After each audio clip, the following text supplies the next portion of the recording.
I'm Vin. I'm Sori. Boy, I'll tell you what. So will I. Megadeth. Endgame.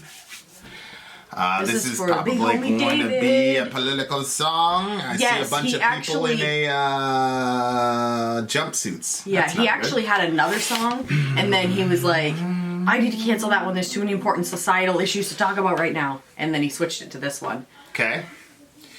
This was written in 2009. Well, no, released in 2009. So, end of Bush into Obama, which means he probably wrote it, whatever, about Bush, because Obama really hadn't done anything yet. For timely topical political commentary, you can hit us up in Middle America with Vin and Sori. Website's well on its way. Woo! I'm so And it's excited about the looking website. really good. We had a meeting with our website constructor. Unbelievable. Unbelievable. I'm very, very, very excited. Also, we had a winner of the Guest of Subliminal. So we had in the Alagok lyric video, in the Alagok video, the Christians React to Alagok, there was a secret number. And if you guessed the number and you were the first one to message us, you won a prize. I don't think I said what the prize was going to be. The prize was a shirt, and shout out to the No, I think you did. I think you said a shirt. Did I say? I think I said not a house, a shirt. Oh, okay. It was Brisme the Jedi won. So I didn't really have his real name, so I put Brisme, and then I put of the village as his last name. But as long as it'll get there? Oh yeah, as long as you get the address right, it'll be good. So Brisme got it. Congratulations, my man. Shout out to you. Hopefully. And we're going to be doing contests like this more and more and more. There's going to be Easter eggs in the website. It's going to be so fun. Now the way that Mr. David Moore really none of you stood a chance. You were up against a Jedi. What were you going to do? Yeah, well, you can't. You're not going to beat a Jedi. You're not going to beat a Jedi. Sorry.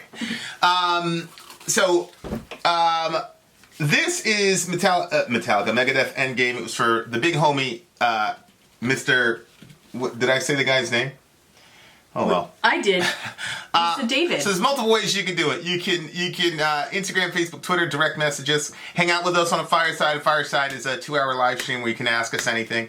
My favorite is the community option. $1 at the gate gets you in at Patreon, and then you get hooked up with an alliance, and then the alliances come together and influence what songs we do, obviously. And but if you want to do the filthy capitalist option, $125 gets you right to the head of the line, golden ticket, and that's what this big homie did. If you do it, insult our people every time you say that. If you do it, it's just that you want to have your song reacted to, and you don't want to have to wait. If you do it or 3 work with times, other people. If you do it 3 times, then you get it gets reduced to the $75 rate. If you were at the $75 rate before it switched to $125 and you did it 3 times, you're also at the $75 rate. So there you go. All right, let's do it. Megadeth, let's go. And go. Attention, attention. All citizens are ordered to report to their district detention centers. Do not return to your homes. Do not contact anyone. Do not use any cellular or GPS devices. Surrender all weapons at once. Attention. This way to the camps. I woke up in a black FEMA box. Darkness was all around me. My dreams are all nightmares anymore. And this is what I dream every night. The leader of the New World Order, the President of the United States, has declared anyone now residing inside the US of A without the RFID chip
Uh-oh. That's one of the things that gets me about Dave Mustaine, is that he's such a gifted riff creator that riffs that I think should be completely featured in the song are just kind of like that riff at the end was ridiculous, and I'm looking for a live version of Endgame because I want to see if he's downstroking that the whole time, because if you're downstroking that song the entire time, that is so freaking difficult to do. Like, people have no idea. I mean, When did this come out? I mean, this looks 2009. To me, this looks modern. Yeah. 2009. Yeah, and I was right. He was talking about the ex-president, which the ex-president in 2009 was Bush. Herbert Walker Bush. And There's some of the things that they're talking about in there that I'm not really sure. what do you mean? Like at the end, when he was talking... Well, I mean, I can wait till I get to the end and I'll ask you those questions there. Because I'm not sure about a concentration camp that just popped up. I don't know what that's all So about. they have these detention centers that are able to hold, I think the capacity was like 5,000 to 8,000 people, something like this. Some crazy thing like that. And it popped up post 9/11. And so that's when guys like Alex Jones and stuff really, really took off. Because what happened was, there was Is Alex Jones that guy that came up and kind of like... Yeah, the ones that went Jenk? after Jenk, and then Jim Dore went after him. So 9/11 was such a psychological trauma for a lot of Americans that it put people in a headspace that like this was the end of the world. Yeah. Because Americans are so isolated from, you know, things that the Israelis were dealing with, Palestinians were dealing with on a daily basis. So, the national psychology, like, people were so much more open to conspiracy theories. I think you're still kind of like the government did 9/11. Aren't you one of those? Oh, I was, definitely. Yeah. I was, definitely. There's a documentary that my uncle had passed on to my parents. Loose change. But the only thing, I don't remember which documentary it was, but yeah, it was, you know, people heard stuff in the floors above, stuff was closed, like the way that it kind of fell into itself instead of, you know, there was like a lot of different things that were kind of like suspicious. I have a family member who is a welder, and he was saying the temperature that it takes for steel to melt, and it wouldn't have gotten that hot from a fire from the explosion from the thing. And so there was just like a lot of different things. Although since then I've come to see that my uncle is a giant conspiracy theorist, so that's actually helped me be like... Yeah. And his personal experience with welding, I don't think can be analogized to, you know, the structure of the World Trade Center. I don't think that like they welded stuff together to make the World Trade Center. No. There was steel piping in the cement. I know. And all of that just melted. Well, they didn't melt. I mean, there was a combination of the degradation of the structure itself with gravity and the actual weight of the thing. Mm-hmm. So, but your point is well made. 2001, you know, like really, to me, psychologically, people were just a lot more open to it because just the raw truth of the fact that 19 guys could do something to the most powerful country on the planet, I think, was just such a non-starter for people. And I think that especially within evangelicalism, we were talking about this today on our walk, like, you know, certain strains, like the most popular strain of evangelicalism, the worse things get, then the better it is for you, because that means the rapture is about to happen, the Antichrist is around the corner, yada yada yada. Mm-hmm. And then on top of that, because there's basically two ways that you could get to heaven if you were a Christian. One is that you would die, and then you would be, you know, escorted there. Escorted.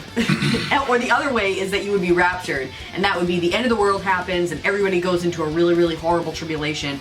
But we escape. Are just snatched up out of there and brought straight to heaven and escaped the terror of the next 7 years. So I grew up, I remember my mom saying, Jesus is not going to wait till the year 2000. He's going to come a lot sooner than that. And a lot of it was, you know, look at the news. At the time, it was, wasn't really Gorbachev. I forgot. There was this other guy in Europe that was a real, I think it was Slobodan Milosevic, actually. And Milosevic was a horrible, horrible individual. But there's all this, anytime you see something bad happening in the news within evangelicalism, that means that the rapture's around the corner, and if the rapture's around the corner, that means the Antichrist is there. And if you look at Revelation chapter 13, everybody's heard of the term the mark of the beast, but there's a character in the book of Revelation that's, in chapter 13. So the beast shows up, and he's got authority for 42 months, by the way. He doesn't have, that's 3.5 years. There was a little debate in the Vin and Sori fireside where I said, show me anywhere where it says anything about a 7-year tribulation. Mm-hmm. Now, I was being kind of a jerk because I know for a fact that there is no such phrase in the Bible at all from Genesis to Revelation. There's no such phrase. The 7-year tribulation is a theory that showed up in the 19th century, previous to which nobody knew of this 7-year tribulation. So suffice it to say, I don't believe in a 7-year tribulation. I don't believe that there's going to be, a disappearance of millions of Christians and then a tribulation period, and But here is the salient passage though. The second beast required all, small and great, rich and poor, free and slave, to receive a mark on their right hand and on their forehead, so that no one could buy or sell unless he had the mark, the name of the beast, or the number of its name. Here's a call for wisdom. Let the one who has insight calculate the number of the beast, for it is the number of a man. That number is 666, or you've got a textual variant that says 616. Now, so right there it says you can't buy or sell or do anything unless you had the number of the beast or the beast's name, which most of the time they just focus on the number. They don't talk about the beast's name. Mm-hmm. And then if you go to Revelation 14, it says anybody who takes the mark of the beast, right there, if anyone worships the beast and its image and receives its mark on his forehead or on his hand, he too will drink of the wine of God's anger, poured undiluted into the cup of his wrath, and he'll be tormented with fire and sulfur in the presence of the holy angels and the Lamb. The smoke of their torment rises forever and ever, day and night. There is no rest for those who worship the beast and its image, or anyone who receives a mark of his name. Okay, so right there you can see, when Dave is talking about the mark of the beast, he's making reference to Revelation 13 and 14, okay? And in a lot of these sort of modernized readings of Revelation 13 and 14, initially, at least in my consciousness, it was a tattoo. Mm-hmm. Just like a literal 666 tattoo on right hand or forehead. And then it became a barcode. So then it was the barcodes, because the lines on the barcode equal 666. I'm sure you've heard that before. So if you take the barcode, that's a mark of the beast because it was 666. Then it was Ronald Reagan, because Ronald has 6 letters in it. Reagan has 6 letters in it. And then there's his middle name also has 6 letters. So it's Ronald something. Oh, that's 666. Unfortunate man. I just remember the 2 things that you said, and then the chip underneath your skin. Right. So then the most recent iteration, because of technological advance, is the chip. So there's this theory that you have this chip into your right hand or forehead, and then the chip can scan your money, so you don't have to hold a card any around. They just scan you, and then you're good to go. And also your healthcare and all this stuff. And they were talking about how the royal family, they all had RFID chips in them because for tracking, so in case some crazy person. And then you got soldiers in units that do similar things. Mike Durant, when he crashed in Somalia, had his tracker in his gear. So when they stripped him or whatever, and they kudos to the Somalis, they had figured it out. So just imagine the advantage of having basically an internalized GPS injected into you. It's a lot more efficient, a lot more safe, and I'm certain if you were going outside the green zone, outside the wires, that you would kill to have something like that. So, well, yeah, I just think that for regular Americans, it's kind of freaky to think that the government would be able to know where you are at all times, because they have a tendency to go too far. Well, yeah, I'm just saying, like, the evangelical conspiracy wing, it's very, very, it's actually the most unique conspiracy subculture, because the worse things are, the happier they get. Because they just look at it as, yeah, we're going to get raptured out of here. Whereas other conspiracy people, like, they function mostly on fear, and it's fear of the unknown, and it gives people a false sense of control. If they believe that they're in the know and they know what the man is trying to do, it gives them more control psychologically. But, you know, Dave, and no disrespect to Dave, but he's obviously, I remember these times, and I remember the conversation I had with people, and that was when I was like, just coming back to God after my many failed apostasy attempts. And I just remember, like, I didn't buy into it per se, but I was looking at it like this was the only option because I had never been taught anything else, biblically speaking. So, you know, I wasn't neutral on it. I believed that was the case, but I wasn't necessarily happy because, you know, I had friends and family in New York at the time. So I don't care if I get raptured or not. I'm glad my brother didn't show up to work that day, I'll tell you what. So, you know, that's what's going on in this song, you know, and it was very hard not to believe in. See, here's the thing about conspiracy theories. Like, the term itself has a horrible connotation to it. It does. But if you look at American history, I mean, we've had false flag events, you know, we've had the Bay of Pigs and things of that nature. So to me, anytime somebody was mocking a conspiracy theorist, I'd always say, wait, you trust the government completely? Like, what? Like, why are you mocking these? Now, again, a guy like Alex Jones gets focused on because he's, you know, he's crazy. He was talking about eating his neighbor a couple days ago. Like, the guy's, you know, whatever. But, oh my gosh. Anytime I hear a conspiracy theory, I don't just dismiss it offhand, and I don't think you should. I think we should question everything. And there was some really, you know, the Patriot Act was, I don't know, like 700 pages, something like that they were able to just put together pretty quickly, probably within the first, you know, 2 or 3 months after 9/11. You had Homeland Security, and then, of course, you had the USA Patriot Act. You know, we've got rendition programs. The rendition program is when we would take you from, you know, it's what happened to Anwar al-Awlaki, which in my opinion is what radicalized them. They would take you to what's called a black site, and then you've got CIA operatives, you know, yada, yada, yada, during the whole waterboarding interrogation stuff.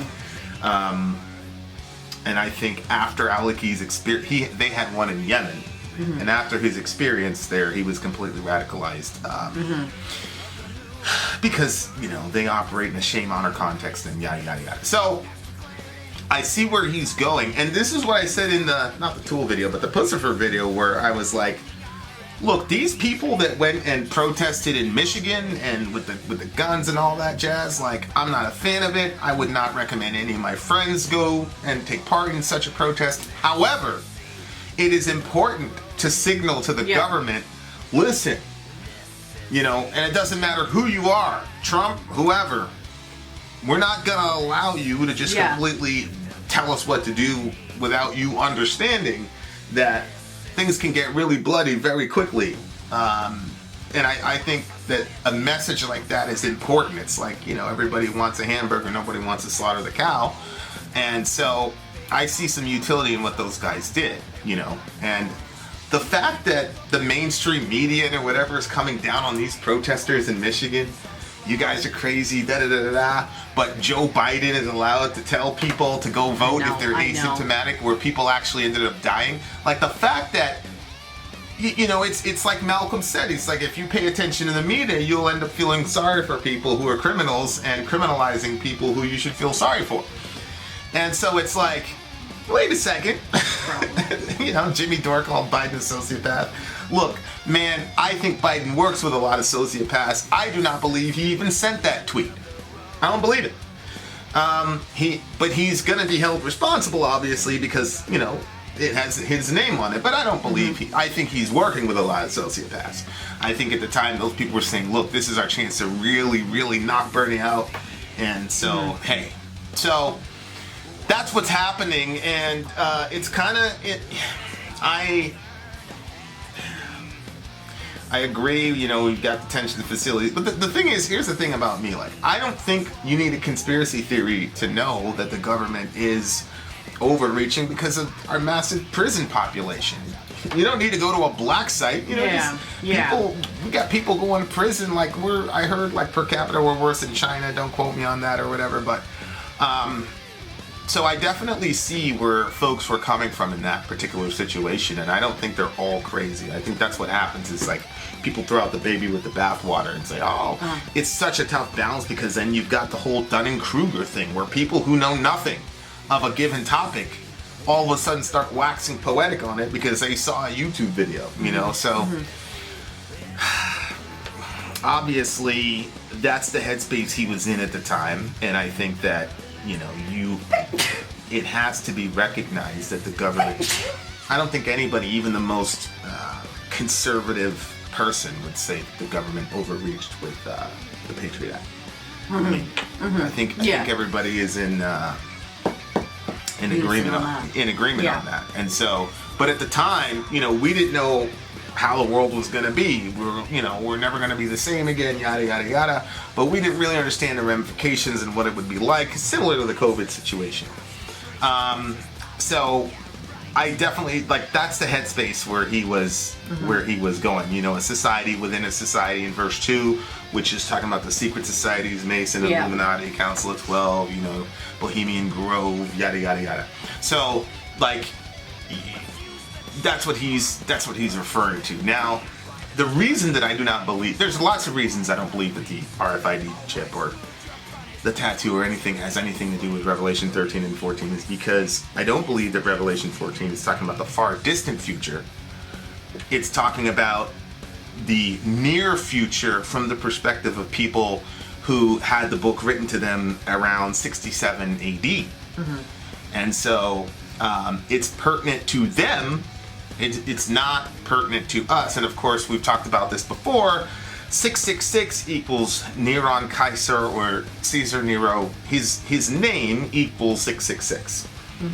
And the other thing of that is that during Roman times when you had a slave, you would brand him either on the forehead or on the hand to explain to people that this person is your property.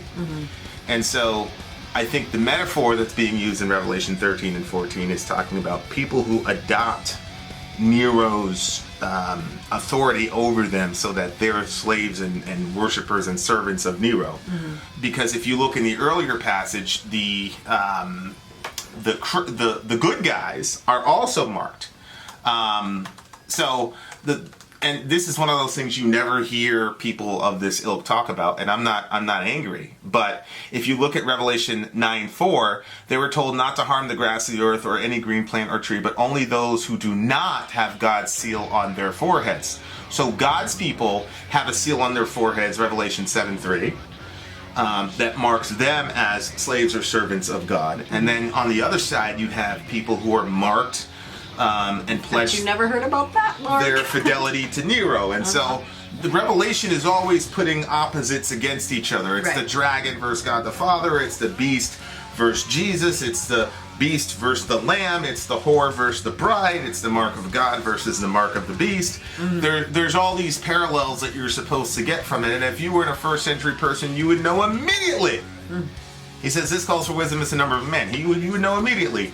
Again, that statement, let him who has understanding calculate the number of the beast, is completely nonsensical if it's not addressing the first century audience in which it was being given. If you were in the first century, you'd say, okay, I'm supposed to put this together. John didn't say, well, let him 2,000 years later who reads this calculate the number of the beast. No, it's you were supposed to read it in the first century, and you would have known immediately. It's funny you're talking about Caesar. What they would do is, 2,000 years later, people 2,000 years later are putting it 2,000 years into the future or something, and then they make it into this totally different thing. Correct. That would be completely unintelligible to the original audience. Right. And of course, Revelation 1 starts out with the revelation of Jesus Christ, which God gave him to show his servants the things which must soon take place. Right? And a lot of this stuff is talked about in the book of Daniel. Correct. Which was really far before. And when it's talked about, it says seal it up basically because the time is not yet. Yeah, but go then your way, Revelation, Daniel. No, I was backing you up. Go your way, Daniel. Yeah, but Revelation is it's revealing it, and it's time now, and it's So Daniel 12:9 says, so Daniel is talking to this angel because the angel is talking about the future, and Daniel goes, okay, like, can you break it down a little bit more? And the angel looks at Daniel and says, go your way, Daniel, for what I have, for the words are shut up and sealed until the time of the end. Right? So, like, it's right there. What I am saying is for people in the far future. It's sealed until that time. Yeah. So, obviously... and then in Revelation, they're breaking the seals. Correct. The seals are being opened, et cetera, it's over, right? So, this is going to happen soon. And so... there's lots of other reasons that I disagree with that particular interpretation of Revelation and even where our world is going. I don't believe that our world is going into this type of evil. I actually believe the opposite. I think the world is going to get progressively better. Somebody asked me, what about now, Vin? You see all this COVID stuff. What about now? How could you say that things are getting better? And I just responded by, well, let's have a COVID outbreak, 500 years ago, and see what the death toll is.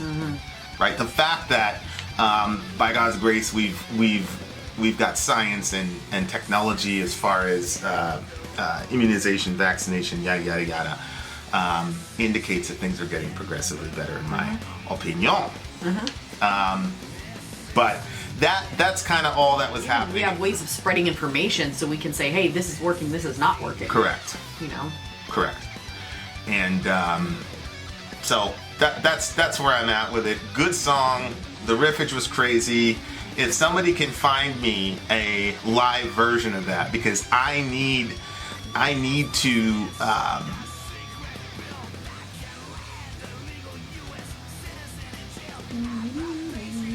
Yeah, I'm just looking at the Queen's Right thing. I need to see if I need to see if he's just downstroking that end part live. I just need to see it. I just need to see it. Like. Well, put that in the comment section if you find it. So pre-Black Album, find it too. Pre-Black Album, James Hetfield was a riff machine. He was a riff monster. And I don't know though, man. Like Dave, missing out on what could have been from this band, man. Like I don't know. It's tough. It's tough. As far as like the original Metallica lineup, Cliff Burton, Dave Mustaine. Yep. Hetfield and Lars. Woo! Yep. That would have been such a crazy band. What do you give the song? I'm actually going with an 8.7. This is a 9.4 for me. I can't get over that last riff at the end. It was a monster riff. There you are, dear listener. So don't take the mark. That's the last thing I was going to say about the mark. The mark, the text doesn't say that people got tricked into taking the mark. That's not what happens. Taking the mark is a voluntary action wherein you are, with malice aforethought, worshiping the beast. It's a symbol of your worship of the Antichrist, and you can see this, or the beast. Verse 9, chapter 14, third angel followed, calling to them in a loud voice, saying, if anyone worships the beast and its image and receives its mark on his forehead or his hand.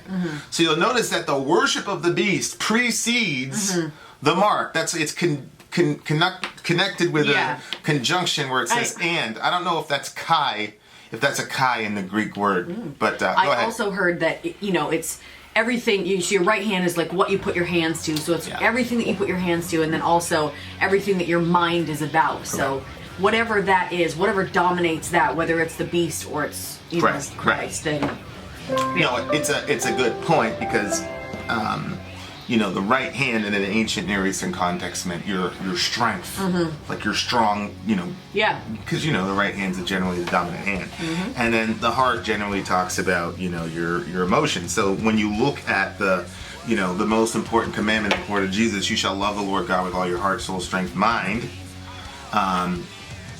That's the sort of parody of that. because all your strength is represented in the right hand, and then your mind or whatever is represented with the thing. So there's so many things I could say. The Jewish guys used to tie phylacteries over their head or on their hands, which symbolize God's law and their fidelity to it. And conversely, you've got the mark of the beast, which signifies his law and your fidelity to it. But again, that's a parallelism, and unbelievable stuff. Unbelievable stuff. I love the Bible. That's why I love the Bible. It's just so rich with historical and theological. You got to do your homework. I was talking to my buddy Peter. He's like, why do you have to? Why can't the Bible just say X, Y, and Z? And the reason is multifaceted. But one of them is that God's saying, hey, if you read the book, then you would need Vincent to make these connections for you. Yeah, remember that verse that says it's the glory of kings to hide something in that. What is that? I got it mixed up. It's the glory of kings to conceal a matter. No, it's the glory of God to conceal a matter and the glory of kings to search it out. Yeah.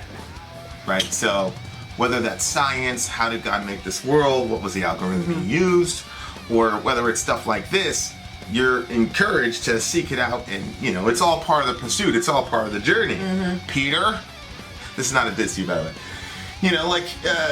That question is kind of like a utilitarian question. It comes with a utilitarian subliminal, because it's like, hey, this is not as efficient as I want it to be, and God's saying, well, it's about the journey, and it's about Yeah, absolutely.